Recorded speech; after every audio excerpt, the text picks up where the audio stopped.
Telangana DGP కార్యాలయంలో constable suicide చేసుకున్నారు. Service తుపాకీతోటి కాల్చుకున్నారు constable స్వామి. 5 గంటల 30 నిమిషాలకు వాష్రూమ్లో కాల్చుకొని స్వామి ఆత్మహత్యకు పాల్పడ్డారు. ఘటన స్థలంలో suicide note లభ్యమైంది.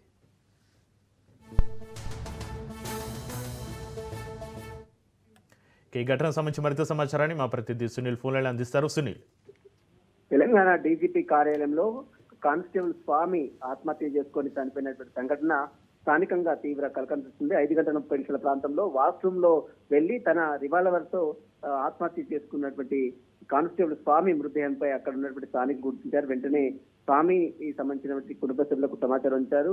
8th battalion Kondapur చెందినటువంటి 8th బెటాలియన్ చెందినటువంటి స్వామి ఒక విధి నిర్వహణలో భాగంగా అంటే నెలకోసారి డీజీపీ ఆఫీస్ లో తమకు డ్యూటీ పడుతూ ఉంటుంది. ఈ డ్యూటీలో భాగంగానే స్వామి నిన్న తెలంగాణ డీజీపీ కార్యాలయానికి రావడం జరిగింది.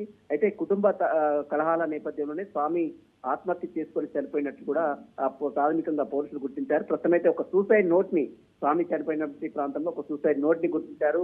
ఆ సూసైడ్ నోట్ లో తన భార్య పిల్లల్ని ఎవరు ఏమీ అనొద్దు, తన భార్య పిల్లలు అంటే తనకు చాలా ఇష్టం అంటూ కూడా ఒక సూసైడ్ నోట్ లో అటు స్వామి రాసినట్లు అక్కడ ఉన్నటువంటి తన రూమ్ లో సూసైడ్ నోట్ కూడా పోలీసులు స్వాధీనం చేస్తారు. ప్రస్తుతం అయితే కుటుంబ సభ్యులు మరకాసేపులోనే డీజీపీ కార్యాలయం చేరుకున్న తర్వాత పంచనామా అంతా పూర్తి చేసిన తర్వాత మృతదేహాన్ని ఉస్మానియా మార్చురికి తరలించి పోస్ట్ మార్టం నిర్వహించిన తర్వాత కుటుంబ సభ్యులు కూడా అప్పచెప్పే అవకాశం ఉంది. ఎందుకు సూసైడ్ చేసుకోవాల్సి వచ్చింది అన్న విషయాలపై కూడా పోలీసులు అయితే కేసు నమోదు చేసుకుని దర్యాప్తు అయితే కొనసాగిస్తున్నారు.